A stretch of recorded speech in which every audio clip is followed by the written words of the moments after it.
The Great Waves of Change, Navigating the Difficult Times Ahead. Chapter 12, Your Purpose and Destiny in a Changing World, as revealed to Marshall Beyond Summers on June 4th, 2008, in Boulder, Colorado.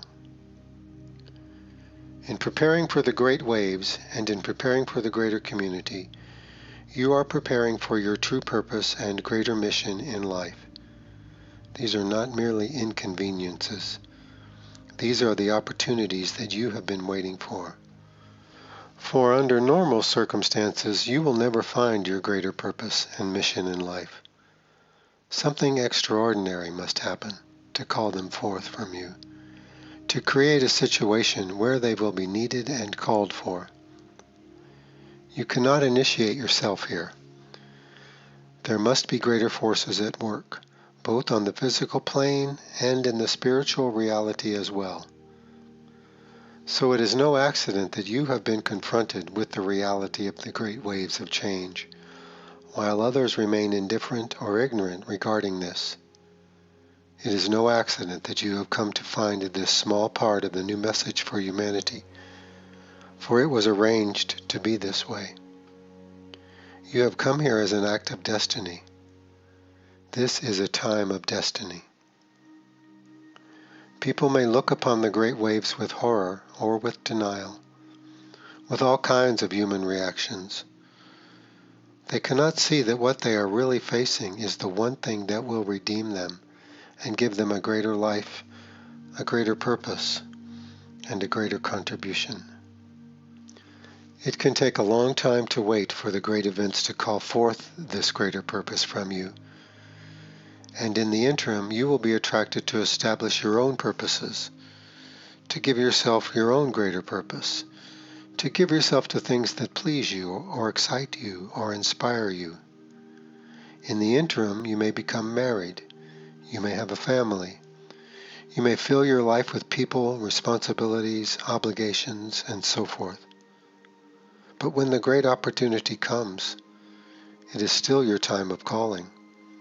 If your life is encumbered, if you are being held back by people, responsibilities, and obligations, then it is more difficult to respond. But the timing and the response are still fundamental. It is no accident that you are now called to learn about life in the greater community, to be amongst the few who can receive this revelation. You did not simply stumble upon it by accident. There is a purpose behind this, you see. This represents the great mystery of your life, that while you live your life at the surface, there are deeper forces at work beneath that surface. At the surface, life looks chaotic and unpredictable. It looks mundane. There is nothing really extraordinary about it. It is full of stimulation, some of which gives pleasure, and much of which gives pain. But deeper down, there are deeper currents moving your life, moving you into proximity to learn something, to see something, to respond to something, both within yourself and within the world at large. It is like the ocean, which is turbulent at the surface, swept by the winds of the world, moved by trivial forces. But at its depths, the ocean is being governed by greater forces, by planetary forces, by immense and mysterious forces that are moving water from one part of the earth to another. Your life is like that. At the surface, it is calm, it is turbulent, it changes from day to day, but it gives no real indication of its real movement and real purpose.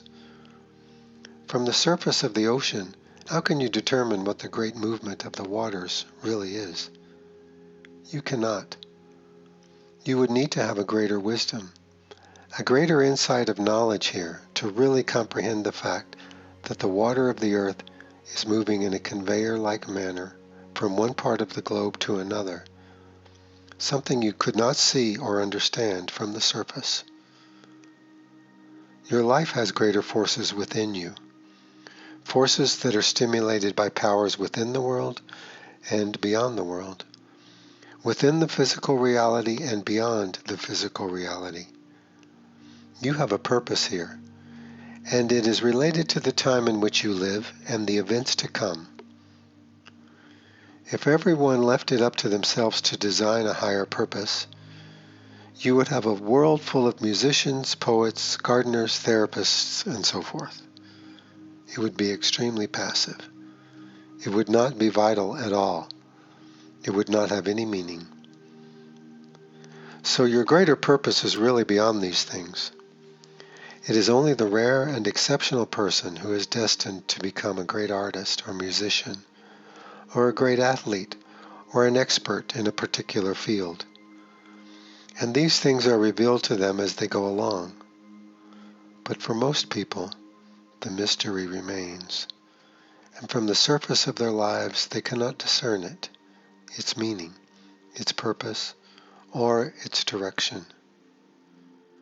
You view yourself as a weak person trying to survive, trying to be happy, trying to have good things and avoid bad things, trying to have relief, trying to have pleasures, trying to have opportunities. But at a deeper level, you were sent here on a mission, and nothing will satisfy that mission except the mission itself. And what will stimulate that mission within you are great events in the world and the needs of others that call it forth from you. They generate the initiation. The need will grow in the world.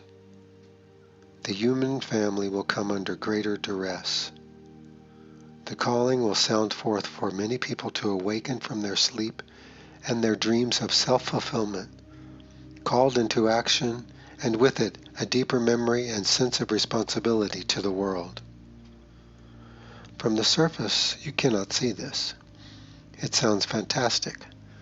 Perhaps it sounds good to you, perhaps it does not. But you cannot see it from the surface, for it represents the mystery of your life.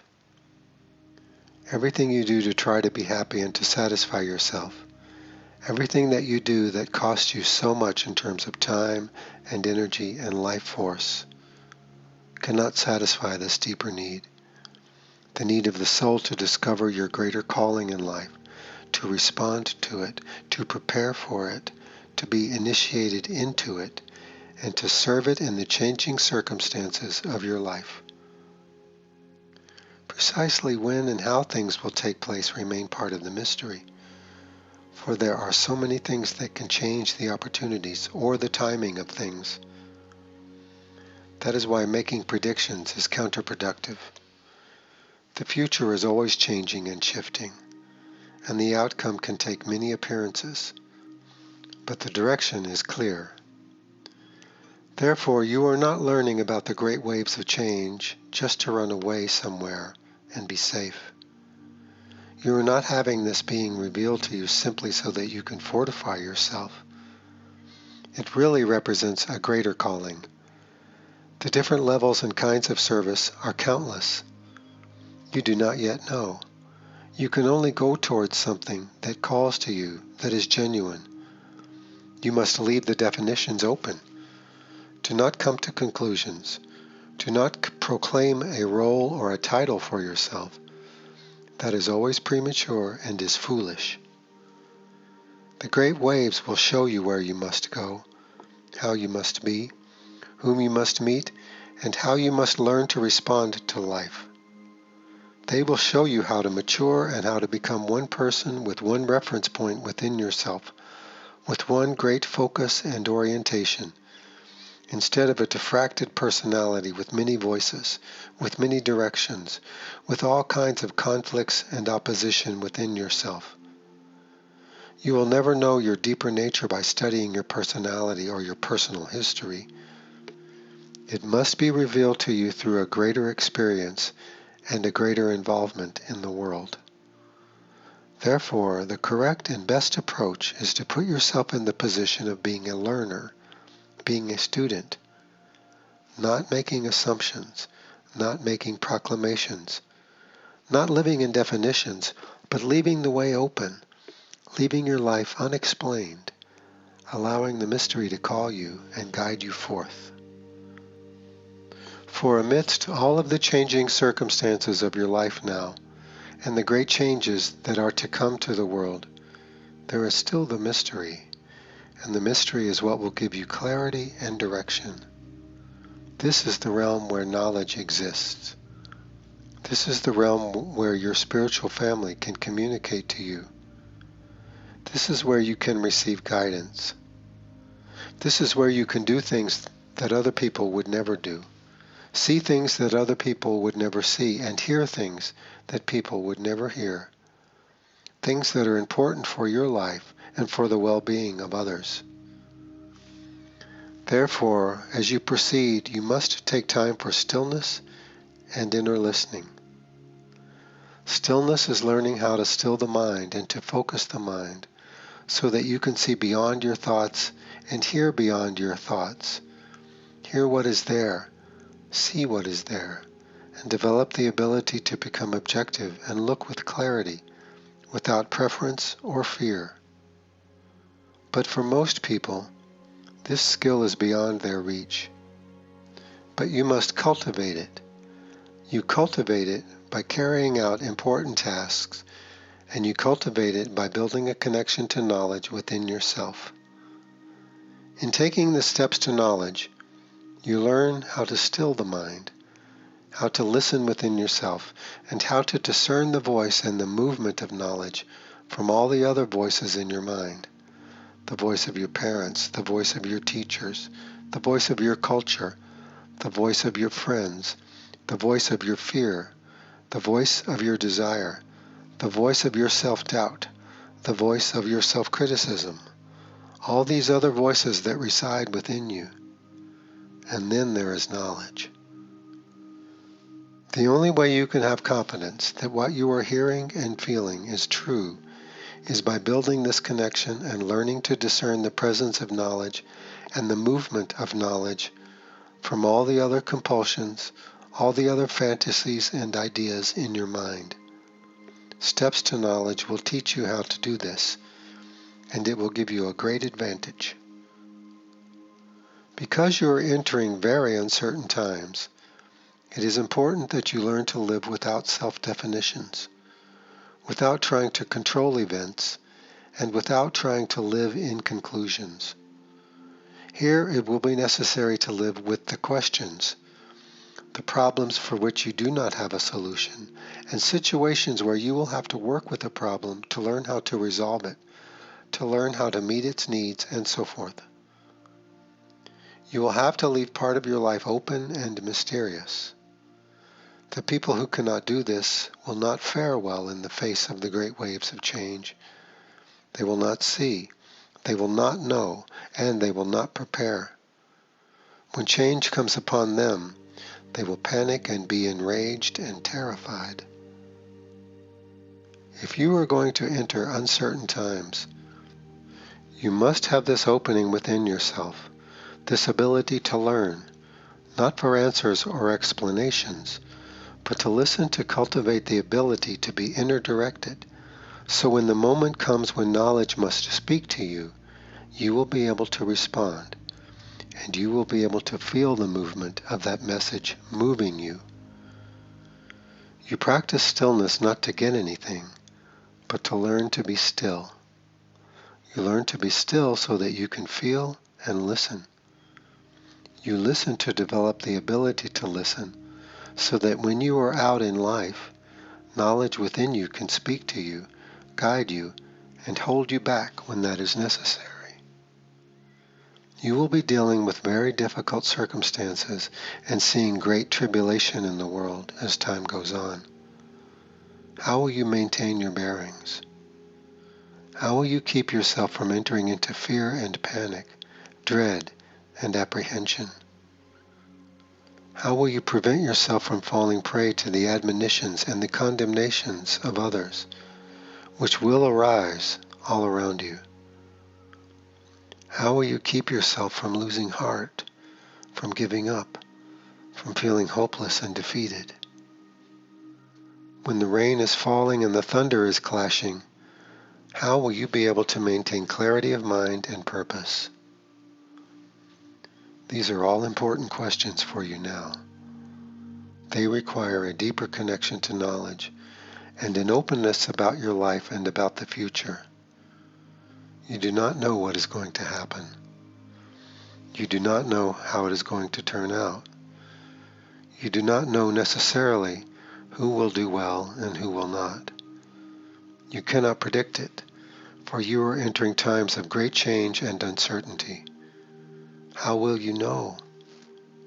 You will have to be open and listen.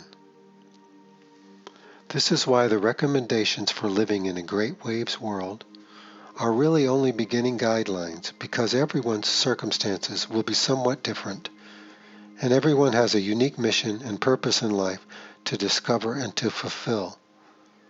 So beyond establishing initial steps and building a basic foundation, you will have to rely upon knowledge within yourself and knowledge within others to navigate the changing and uncertain times ahead.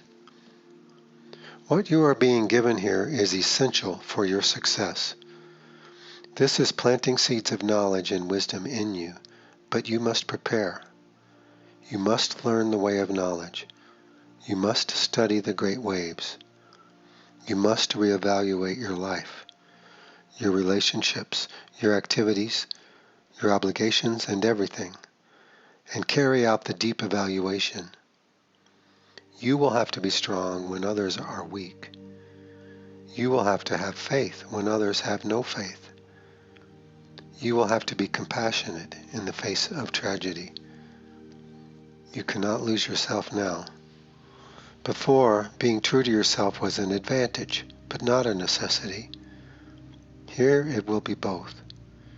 You must learn to look without preference and without fear, with a clear mind, and have this inner strength, this faith in knowledge, this connection to God, this connection to the mystery, without making false assumptions, without believing that everything will turn out, without thinking you will be protected in all instances, for this is not the case. That is why your inner preparation here is more significant than anything you do on the outside. For whatever you do on the outside is a temporary expedient. You cannot store food for the rest of your life. You cannot protect yourself from every event and eventuality. You cannot stockpile for decades. And there will be no place on earth that will be entirely safe or beyond the reach of the great waves of change. So you will have to become clear and resourceful, wise and inner-directed, for there will be very few on the outside who will be able to give you wise counsel. You will have to take care of your family and perhaps other people as well. You will have to take care of your health, your mental health and your physical health. And at times you will have to do things that are very courageous. The more you value your strength and identify with it, the more you will build confidence in the face of uncertainty. Even in the face of disaster, you will have an inner confidence, and it will not be a false confidence. It will not be something you simply tell yourself to placate yourself or to make yourself feel better. It is the power of knowledge. That is your core strength, but it is mysterious. You cannot control it. You cannot make it give you what you want. You cannot use it as a resource, for you must serve it. Your mind is meant to serve spirit, as your body is meant to serve your mind. You cannot use spirit as a resource. Your confidence must be established at a deeper level. The sense of authority in your life must be established beyond your personality and your ideas, for so many of your ideas will be challenged and will prove to be inadequate to face the future and to navigate the difficult times ahead. That is why you must become a student of knowledge, as well as a student of the world. You will need to suspend many of your ideas and beliefs about people and about the world. Many of your assumptions that you find to be self-comforting now will only weaken you and make it more difficult for you to see what you need to know and to do. You do not know how it is going to turn out. But how it is going to turn out really does not matter, because you are here to serve the world, and you serve the world without requiring a result. If your service is pure, if it comes from love and compassion, you give because you must give, not because you are assured of an outcome. You do it anyway. You try to bring about a good result, but in the end you cannot control it. Then if your service to others seems to fail, you will not feel devastated. You did what you could. Like the physician in the field of battle taking care of the wounded soldiers, you do what you can with what you have. You are here to serve, not to control. You are here to give, not to manipulate things to your own advantage. This gives you a kind of immunity from the effects of tragedy, which in some cases may be extremely disheartening. Other people around you will fail. They will fail to prepare. They will fail to see and know. They will fail to maintain their stability. Some will even lose their lives. You cannot fail. This is the competence you must have, and it must be built upon knowledge and not upon some false sense of yourself. Those who will be able to navigate the highly uncertain times ahead must have this strength and inner guidance. If they are to benefit from these circumstances, if they are to be uplifted and strengthened by these challenges, that must be their focus. From a personal point of view, it seems to be too much. The requirements are too great. The problems are too immense. The outcome is too tragic. From a personal perspective, you might as well just give up and go hide somewhere and hope that it all passes over, like a bad dream. You can wake up, and life can go on as you have known it. From a personal perspective, the great waves seem too radical, too extreme, impossible, improbable, illogical, or unreasonable. A new message from God seems impossible and unreasonable. Even if you thought it was possible, you would think it would be something else, something lovely and beautiful, something sweet and assuring. Nothing that requires you to deal with difficulties or to serve people under difficult circumstances. It should be something that would make you feel wonderful and carry you away in a blissful state. But here is the difference between fantasy and reality. This is a new message from God. This is what it looks like before it is adulterated, corrupted, and wed with other things by people, and turned into a political tool, or used by religious institutions to establish their power and their dominance. This is what a new message looks like in its pure form. It is clear. It is powerful. It requires great things of people. And it gives great things to people. It has not been watered down to be acceptable to the masses. It has not been socialized so that it is socially acceptable. This is the real thing. You must be genuine in order to see it and to respond to it, and to receive the power and the grace that it brings into your life. People will consider the messenger and think he must be powerful and produce miracles. He must be able to be flawless, without sin, without stain, without error, loving and compassionate to everyone all the time. Yet the real messenger is a human being, fallible, prone to error, and yet strong, committed, and dedicated. Can you see the difference between fantasy and reality? If your life has been about building and sustaining fantasies, then the reality will escape you. You will still think in fantastic terms, and your expectations will reflect this. You are hearing for the first time a new message from God being presented into the world. You are reading it. It has never happened before. If you cannot receive it, if you do not believe it, if you think it is something else, then the reflection is upon you. To receive something pure, you must gain purity within yourself. It will not fit your expectations or the expectations of your culture and society. The real emissaries are never valued in their lifetime. Only after they have died and are no longer a social problem or a security problem, then they are deified. Then they are exalted. Then temples and monuments are built for them.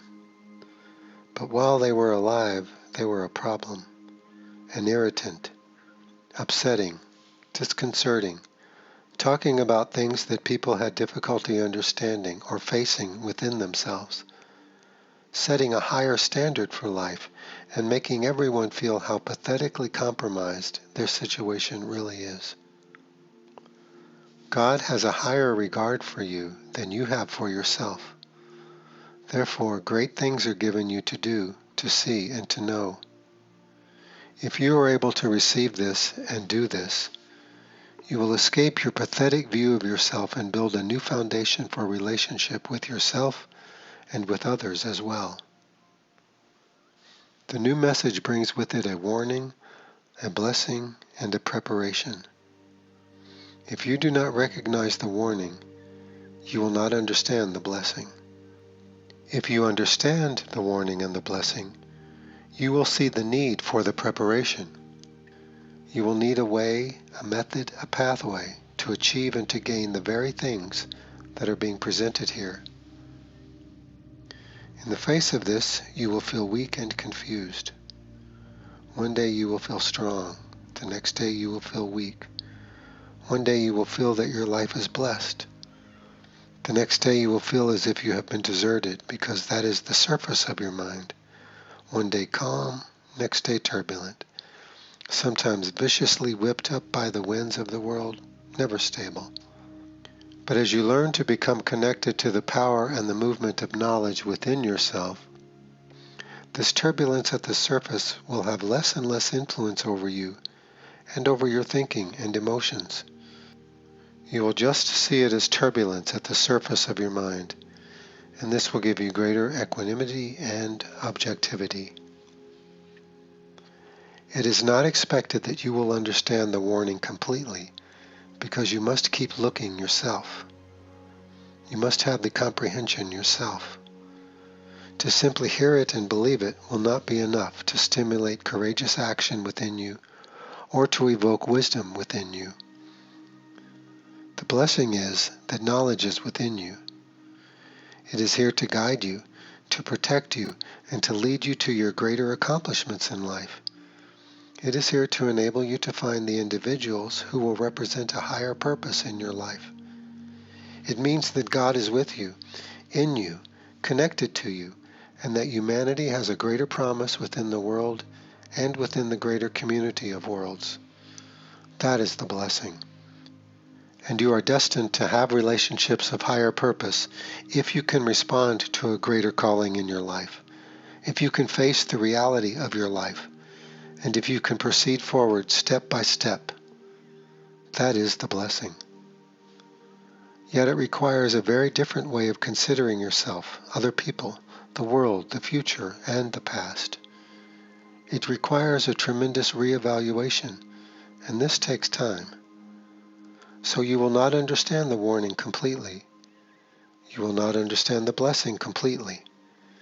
And you will not see the need for the preparation or understand how the preparation really works. You could look at the study of steps to knowledge and think, oh, this is so easy. This is basic. This is for beginners. Yet you have no idea what you are looking at. What a masterpiece that is, and the power of spirit that can work through you in relationship to it. Your mind does not know anything. Only knowledge knows. Your personal mind has beliefs and convictions and fixed ideas, but it does not know anything. It was meant to serve knowledge, not to replace knowledge. That is why the true recognition happens at a deeper level. The true commitment arises from a deeper level. The true participation is motivated from a deeper level. The waters of the great oceans are moved at a deeper level. Therefore, you have an opportunity now to have your greater purpose revealed to you in the face of the great waves of change, in the face of the greater community, and in the face of all the uncertainty and unanswerable questions that they present to you. This is the gift. This is the promise. This is the doorway through which you must now pass.